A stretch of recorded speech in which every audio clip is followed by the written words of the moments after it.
जी, नमस्कार। और मैं सभी को शुभकामनाएं दे रहा हूँ। आज जिस तरीके से रुझान बिहार चुनाव के आ रहे हैं, अप्रत्याशित हैं।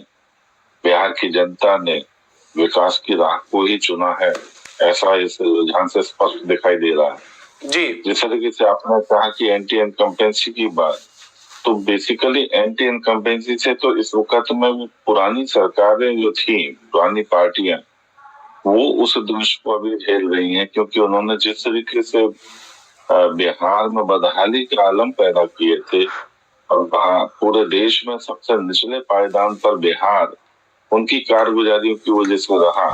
आज बिहार प्रगति की ओर है। पिछले 20 वर्ष में जिस तरीके से हम 28वें नंबर से 22वें नंबर पर आर्थिक स्थिति में पहुंचे हैं, उन तमाम प्रयासों के बावजूद जो प्रयास जो है वहां पर जो वहां की जो पिछली सरकारों ने जो हालात पैदा कर दिए थे, उन सबको सुदृढ़ करना और विकास की राह पर आगे बिहार को बढ़ाना। घर घर तक सड़क पहुंच गई, घर घर पानी पहुंचा, 24 घंटा बिजली वहां पर उपलब्ध है, सुशासन वहां पर जो है, बच्चे बच्चियां जो है, नौजवान वो किसी भी समय बिहार में आवाजाही कर सकते। वो सब सर चीजों को आरजेडी या महागठबंधन को लेकर जो यहाँ पर आंकड़े आ रहे हैं वो एक बार फिर से उन्हें एक मजबूत विपक्ष के रूप में सामने रखेंगे, लेकिन यहाँ पर एक आंकड़े और है, एक और नई पार्टी के लिए मैं यहाँ पर बात कर रहा हूँ, जनसुराज पार्टी की। प्रशांत किशोर, जिन्होंने कभी प्रधानमंत्री नरेंद्र मोदी के लिए चुनावी रणनीतियां तय की थी, इस बार उन्होंने अपनी पार्टी लॉन्च की। तकरीबन 2 साल पहले ग्राउंड पर भी खूब उतरे, मुद्दे भी सबसे जिनसे भी हमने बात की उन्होंने कहा कि प्रशांत किशोर ने वाकई में बहुत अच्छे मुद्दे उठाए, बावजूद इसके उनका परफॉर्मेंस खराब रहा। आपको क्या लगता है एज अ कॉम्पिटिटर कि कहां प्रशांत किशोर चूक गए होंगे? तो पुराना विपक्ष का जो ढर्रा है, जनता उसको बहुत ज्यादा स्वीकार नहीं कर पा रही है, मगर चूंकि मजबूर है, इस कारण से उनको ही चुनने के लिए उन्हें मजबूरी होती है। मगर यहाँ पर एक विकल्प के रूप में प्रशांत किशोर जी की पार्टी आई जी, अच्छी मेहनत की और वो परिणाम में दिखाई भी दे रही है। अगर वो आगे भी इसी प्रकार से मेहनत करते रहे तो विपक्ष के रूप में वो अपने आप को स्थापित कर पाएंगे, क्योंकि एक दिन में सब कुछ नहीं बदलता, मगर बदलते रहने के लिए प्रयास करती है जाए तो इसके परिणाम अच्छे आते हैं। मगर हाँ, ये मैं मान करके चलता हूँ कि जिस तरीके से आज उनकी पार्टी के जो परिणाम दिखाई दे रहे हैं, वो एक अच्छी वहां पर जो है ना विपक्ष की स्थिति पैदा हो सकती है। मैं जहाँ तक समझता हूँ कि पुराना जो विपक्ष है उसको लेकर के जनता जो है बहुत ज्यादा फिलहाल जो आपके लिए शुभ संकेत हैं वो तो ये है कि आप एक बार फिर से सरकार में होंगे और कोई कांटे की टक्कर यहाँ पर दिख नहीं रही है, मामला लगभग डबल का है। जो महागठबंधन है वो पिछली बार से 21 सीटें पीछे चल रहा है रुझानों के मुताबिक अभी। सर, आप कुछ चीजें यहाँ पर ऐसी रही इस चुनाव में जो बीजेपी के लिए पेंच फंसाने वाली हो सकती थी, यहाँ फिर एनडीए के लिए पेंच फंसाने वाली हो सकती थी, बावजूद इसके कैसे बीजेपी इतनी बड़ी बढ़त बना पाया? और क्या लग रहा है आपको कितनी सीटों के साथ आप सरकार में बैठेंगे? देखिए, भारतीय जनता पार्टी और हमारे जो घटक हैं देश में, जिस तरीके से हमारा जो केंद्र में योजनाएं चल रही हैं और जिन राज्यों में हमारी सरकार है वहां पर उन योजनाओं को फलीभूत किया जा रहा है, उसका परिणाम जनता को 100% मिलता है। तो पहले जिस तरीके से सरकार ने थी कि 1 रुपया जाएगा और 15 पैसा जनता को मिलेगा, वो पैटर्न जो है बिल्कुल खत्म हो चुका है। और जनता इस पारदर्शिता को और जो कमिटमेंट है 100% उस कमिटमेंट का लाभ जनता को चूंकि मिल रहा है, तो मैं मान करके चलता हूँ कि जनता आश्वस्त है और जनता ये चाह भी रही है कि हम उसी दल के साथ में चले जो सबकी चिंता कर रहा है। कुछ एक हट धर्मिता है कि नहीं, किसी सूरत में भाजपा को नहीं जीतने देना, इनके घटकों को नहीं जीतने देना है। वो लोग अपना प्रयास करके अपना दम भरते हैं। जी बताएं। जाटव जी, एक और सवाल है मेरा कि तेज प्रताप यादव चुनाव से कुछ वक्त पहले घर से अलग होते हैं, पार्टी से अलग होते हैं। महुआ में माहौल खूब अच्छा बनता है, लेकिन रुझानों में वो पीछे चल रहे हैं। चूंकि आप भले ही बीजेपी के नेता हों, लेकिन एक राजनीतिक तजुर्बा जो है आपका बहुत कुछ कहता है। क्या लगता है आपको कि तेज प्रताप यादव जिस तरह से पीछे चल रहे हैं, इसके क्या कारण है, जबकि माहौल उनके पक्ष में बहुत दिखा था ग्राउंड पर? नहीं, जिस तरीके से जो तेजस्वी यादव हैं अभी सीधे तौर पर जो लालू प्रसाद यादव जी के साथ में जुड़े हुए हैं, ये चुनाव जो यादव जी का नहीं, ये चुनाव जो है वो लालू प्रसाद यादव जी का और उनके जो फॉलोअर्स हैं उनका चुनाव है। और जब तक लालू प्रसाद यादव रहेंगे तो कोई भी उनके परिवार से खड़ा होगा, वो वोट वो लालू प्रसाद यादव के रूप में उनको मिलेगा। लेकिन सर ये जो तेज प्रताप यादव जो है, इन्होंने अच्छा प्रयास किया। मैं समझता हूँ कि दोनों भाइयों में अगर तुलना की जाए तो तेज प्रताप का व्यवहार जो है आने वाले समय में जनता को अपनी ओर ज्यादा आकर्षित कर पाएगा। ठीक है, इस वक्त चुनाव बहुत बेहतर लड़े हैं वो, जो भी कुछ रहेगा, मगर दोनों की भाषा शैली जो है जनता को रिझाने की जो है उसमें फर्क है। तेज प्रताप मैं समझता हूँ उससे बेहतर है तेजस्वी जी। बावजूद इसके तेज प्रताप पीछे कैसे चले गए? इतने आप उनकी तारीफ कर रहे हैं।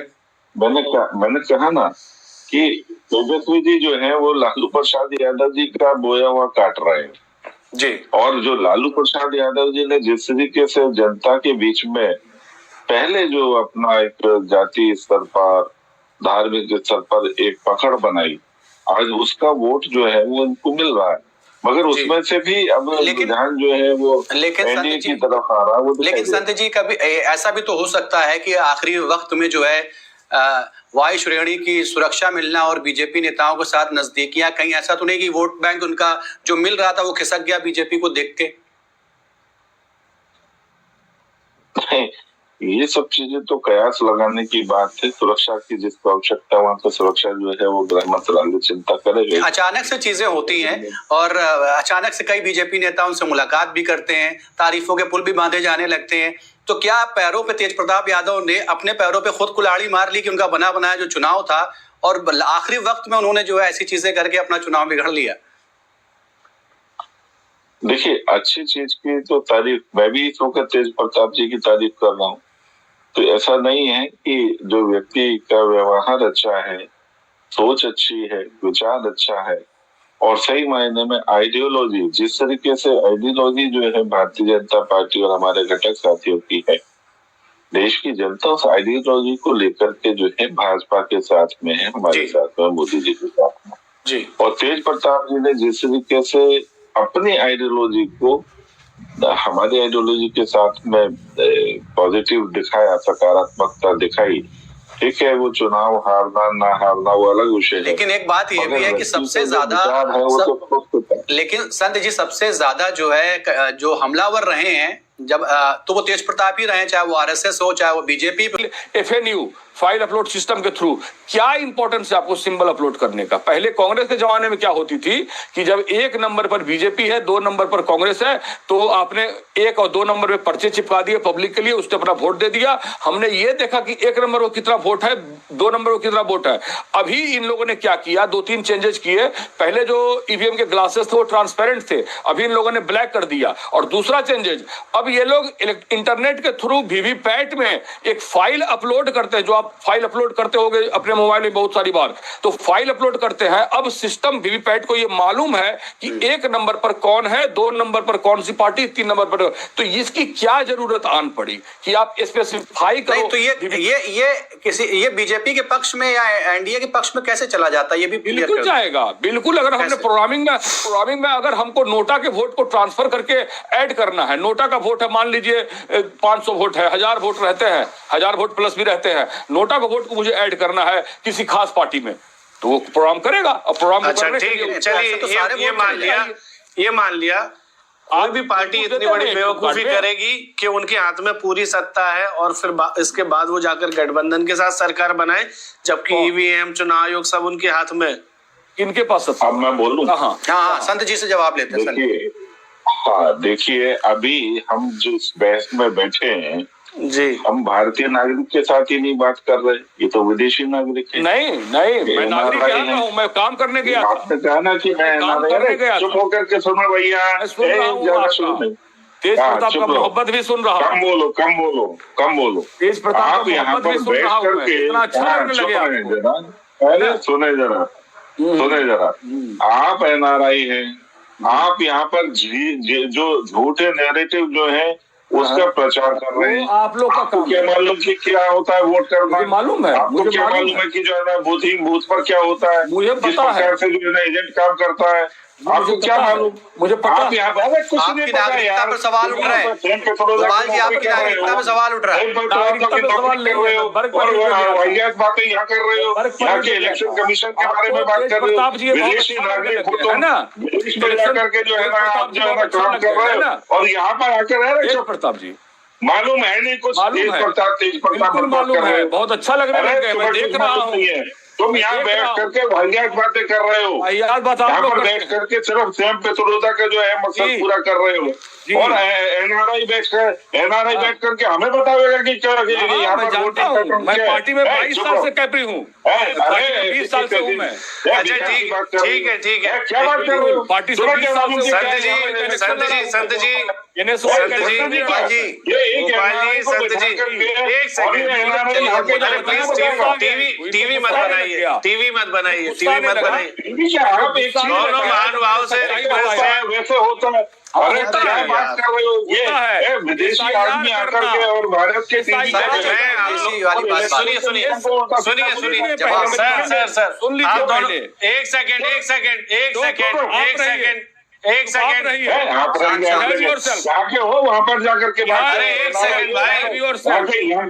यहाँ के इलेक्शन पैटर्न को मैं मत यही तुम कुछ कहूँ, कहो। मैं यही अरे कहूँ। एक सेकंड, हिम्मत संत रहिए। जी, यही कहूँ। पेट्रोल मैं वर्क बताओ। परमिट पे जाता अरे हूँ संत कहीं भी। जी, हाँ वर्क परमिट पे जा सर, बस बस गोपाल जी, एक NRI बैठ करके है ना? यहाँ पे झूठे नहीं गोपाल बोलो। गोपाल जी, और मैं यहाँ पर स्टैंडर्ड रह परमिशन गया नहीं है। बोल दे दूंगा तुम्हें। एक सवाल मेरा संत जी से है। संत जी एक हाई सेकंड, लेवल का गोपाल सिक्योरिटी जी आप तेज गोपाल प्रताप जी की तलबे चाटो, यही स्टैंडर्ड है बीजेपी का, ठीक है ना? अरे एक सेकंड। तुम जो है ना सेल्फ पेट्रोल के पीछे भागो। अरे वो उसकी उल्टी साइंटिस्ट सीधी है। बातों चलिए, को इसी तो बीच- यहाँ पर इसी बीच न्यूज़ रूम से- कोई नहीं पूछ रहा तुम्हें। इन्हें सॉफ्टवेयर कोई नहीं इंडस्ट्री पूछ लाया। रहा। चलिए, इसी बीच न्यूज़ रूम से समझे? वाहियात बातें एक करते हो। सेकंड, चलिए, इसी बीच में यहाँ पे बोलना चाहेंगे। विजय सिन्हा कुछ कह रहे हैं, वो अपनी सीट से आगे चल रहे हैं। विजय सिन्हा की एक बार हम बात सुन लेते हैं, फिर हम डिबेट कंटिन्यू करेंगे। वाहियात बातें करता हूँ जी, विजय सिन्हा कुछ कह रहे हैं, वो सुन कोई लेते हैं। दूसरा समझेगा नहीं, चलिए। जी इसी बीच न्यूज इस तरह का रहता है कि हमेशा कहीं ना कहीं सेलिब्रिटीज बाद जो है चीजें चेंज होती। खैर ये एक अलग मुद्दा है, इसको आप इसमें मत ये मिलाइए। अलग चीज है, ठीक है? ये अलग चीज। दूसरी अब बात मैं बताइए। एसआईआर पर एक चीज बता दूं। हाँ जी हाँ, मैंने बिहार घूमा, झारखंड घूमा, पश्चिम बंगाल घूमा। देखिए SIR की बात की इन्होंने, आपने जो बात की ना विकास वाला विषय नहीं, इन्होंने SIR को दता बत्ता। एसआईआर बहुत जरूरी है। तो SIR बहुत जरूरी। तो आपने कितने बांग्लादेशी बिहार में पाए? पब्लिश क्यों नहीं किया? आपने बोला खुश किया। अरे कंटिन्यू आप अगर देखेंगे, आप नाम वीक वाइज करना चाह रहे हो, मंथ वाइज डेटा है कि हर महीने नाम कुछ क्यों लोग नहीं? यहाँ से वापस भेजे जा रहे हैं। महोदय बहुत ज्यादा अगर आप एनआरकी कहेंगे ना, तो सबसे बड़ी चीज का एक लाइव एग्जांपल है कि आपने उसका नाम काटा, तो आप पब्लिक कीजिए ना। इसके लिए सुप्रीम कोर्ट को ऑर्डर देना पड़ रहा है, फिर भी पब्लिक नहीं कर रहे हैं कि किनका नाम हाँ, ये चीज गलत है। लेंगे वो तो संत जी जवाब देंगे। तो इसके लिए आप कोर्ट क्यों नहीं जाते हैं? कोर्ट जाएंगे तो ये आपने टफ किया ना, आपने चैलेंज दे रहे हैं ना, आप चैलेंज दे रहे हो। आप घर से बाहर निकलो, आपकी बाइक की चाबी खो जाए, तरह तरह के चैलेंज दो और इसी दौरान इलेक्शन हो जाए, जो हो रहा है। हमने आपको बताया ना भी कि अगर एक बूथ पर सिर्फ 25 वोट, 25 ओनली, तो 7,500 का फिगर होता है। पिछले 1 से 1.5 साल में, ज्यादा पुराना नहीं जा रहा हूं, 1.5 साल में जो 2/3 मेजोरिटी से इस सभी स्टेट को जीत रहे हैं ना, वन पैटर्न में, यह संभव ही नहीं है। संभव नहीं है संत जी, नहीं संभव है ये। संत जी जवाब ले लेते हैं। संत जी जवाब लेते हैं। संत जी आप NRI वाली बात मत करिए। एक सेकंड संजीव पर बाद में आऊंगा। महाराष्ट्र चुनाव की आप बात कर रहे हैं। महाराष्ट्र चुनाव को मैं खुद कवर करने गया हूं। महाराष्ट्र चुनाव में 6 महीने पहले मैं महाराष्ट्र में था। आपको पता है कांग्रेस की स्ट्रेटेजी क्या थी? क्या थी? बीजेपी ने 6 महीने पहले जितने होर्डिंग्स और जहां पर बड़े बड़े पोस्टर लग सकते थे, वो सारी जगह बुक की हुई थी। और महाराष्ट्र में 3 महीने पहले तक कांग्रेस को ये क्लैरिटी नहीं थी कि मैं पोस्टर कौन से लगाने हैं, कहाँ लगाने हैं, कौन सा होर्डिंग बुक कर। ये सब आप कह रहे हैं, आप उसके प्लानिंग कमेटी में, वर्किंग कमेटी के मेंबर नहीं है। अरे वर्किंग कमेटी के मेंबर नहीं है, लेकिन हमको भी अंदर तक का पता होता है। हम ग्राउंड पर लिट्टी चोखा खाने नहीं जाते हैं। एक बीजेपी का प्रोपेगेंडा क्या चलता है चुनाव टाइम में एक एवरेज रिपोर्टर 12 से 15 घंटे ग्राउंड पर देता है, तब जाकर खबर निकलती है ना। और इसमें कोई एक पार्टी नहीं, मैंने किसी बीट के लिए काम नहीं किया, मैं दोनों तरफ मेरे उतने ही दोस्त। यही बहस को यही खत्म करते हैं। सिद्धार्थ सीधे जवाब ले लेते हैं। आपको बता दूं, अहमद पटेल के गुजर जाने के बाद कांग्रेस की ये हालत है कि चुनाव में हेलीकॉप्टर के लिए मुसीबत होती है। अब आप बताइए कि इस छोटे लेवल पे आपकी स्ट्रेटेजी फेल हो रही है। कहने दीजिए ये नहीं, मैं इस चीज को अब यहाँ से ये संत जी के पास जाता हूँ। संत जी आप ये बताइए प्लीज गोपाल जी, संत जी के पास जाता हूँ। संत जी, गोपाल जी का कहना है कि चुनाव विकास पे नहीं लड़ा गया, योजनाएं जो थी वो सब फेल हो गई, चाहे वो केंद्र की योजनाएं हो चाहे राज्य की योजनाएं हो, जितने भी आप दावे करते हैं वो सब फेल थे। ये चुनाव जीता गया है इलेक्शन कमीशन की बदौलत। और जो इन्होंने आंकड़ा बताया है, जो मैकेनिज्म इन्होंने बताया है ईवीएम का, उससे आप कितना इत्तेफाक रखते हैं और कैसे इसको देखते हैं, ये बताइए। और एनआरआई वाली बात मत करिएगा प्लीज। देखिए, एसआईआर की बात की इन्होंने, आपने जो बात की ना विकास वाला विषय नहीं, इन्होंने एसआईआर को दता बता दिया।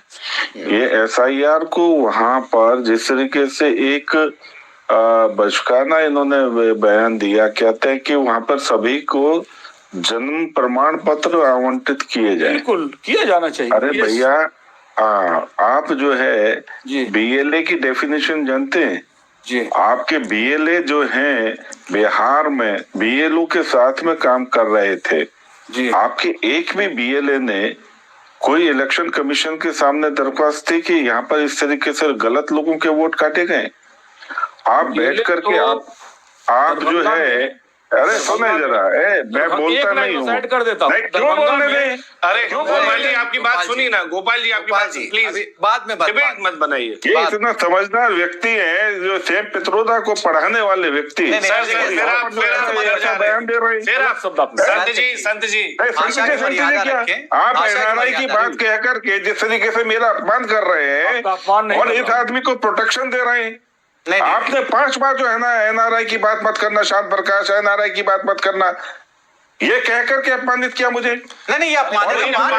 अरे सुनो मेरी बात, आप एंकर हैं, मेरे घर में एनआरआई नहीं है क्या? मेरे घर में तो कोई एनआरआई मैं उस पर बहस नहीं कर रहा हूं। हम अभी ये व्यक्ति,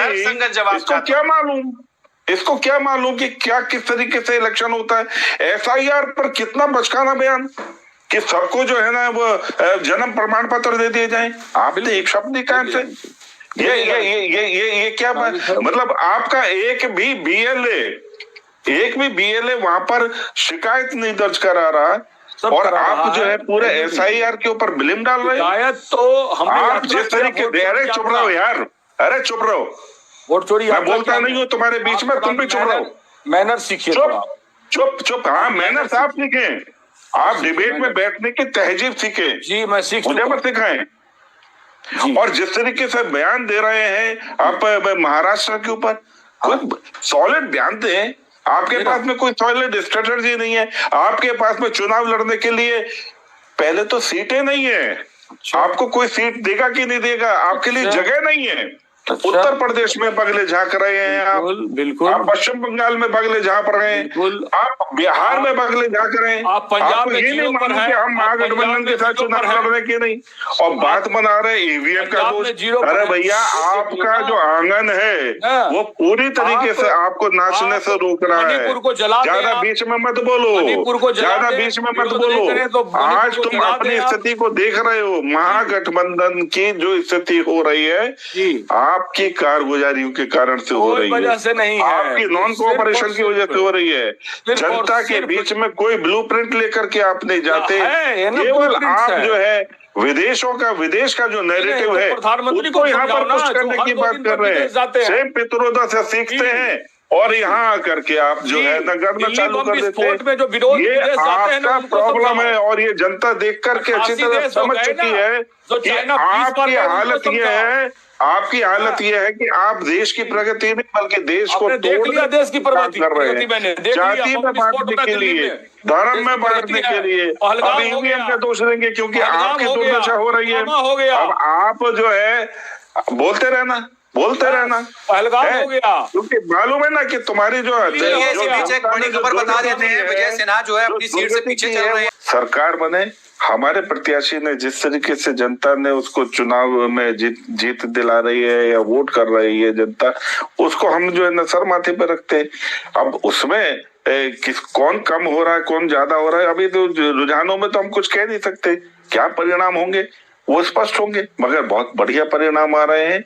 बिहार की जनता जिस तरीके से वोट कर रही है, फिर एक बार बिहार जो है वो खुशहाली की ओर आगे बढ़ रहा है। और जो बदहाली की तमाम प्रयत्न कर रहे हैं झूठे नैरेटिव गढ़ करके, उनके सामने कहीं भी कोई जमीन नजर नहीं आ रही। अभी आप देखें कि और बेहतर परिणाम जो है अभी बनेंगे चुनाव ये 12 बजे तक। जी, लेकिन राघोपुर में तमाम रणनीति बीजेपी ने इस्तेमाल की है, कैंपेन किए हैं, उसके सब उनके बावजूद भी, जैसे मैं मध्य प्रदेश या उत्तर प्रदेश की बात करूं तो यहाँ पर कई किले थे कांग्रेस के, उनको भेजने में बीजेपी बहुत अच्छे से सफल रही है, चाहे वो कमलनाथ का छिंदवाड़ा हो या डॉक्टर गोविंद सिंह का लहार हो या दूसरी सीटें हो, उन सभी में बीजेपी ने अच्छे से छेद किए हैं। लेकिन राघोपुर इतनी बड़ी सीट हो गई है क्या कि जिसको निकाल पाना बीजेपी की रणनीति के बाहर की बात है? अब एक पर्टिकुलर सीट पर मैं अभी कोई बात नहीं कहूंगा और क्या कारण है किस तरीके से। अभी खुद आप कह रहे हैं 30% वोट पर, तो कोई रणनीति फेल और पास का विषय नहीं है। ओवरऑल आप देखें ना रणनीति किस तरीके से कामयाब हो रही है। एक पर्टिकुलर सीट पर ना मुझे उसकी बहुत ज्यादा जानकारी है और ना ही अभी ऐसे परिणाम है जिसके कारण से उस पर्टिकुलर सीट पर हमें अभी चर्चा करेंगे। दानापुर से राम कृपाल यादव भी पीछे चल रहे हैं भाजपा के, ये भी बड़े नेता माने जाते हैं, ये भी पीछे हैं, विजय सिन्हा भी पीछे हैं, तो इसको किस नजर से ये जो बड़ी सीटें, वीआईपी सीटें जिनको हम कहते हैं भाषा में, इन पर बीजेपी कैसे पिछड़ रही है? नहीं, ऐसा नहीं है कि पिछड़ रही है तो आगे बढ़ने की संभावना खत्म हो रही है या बहुत ज्यादा मार्जिन है। तो हार जीत है, ये तो चलती है और इसमें आगे बढ़ना आगे और इसमें आगे बढ़ना आगे और पीछे, ये तो चलता है।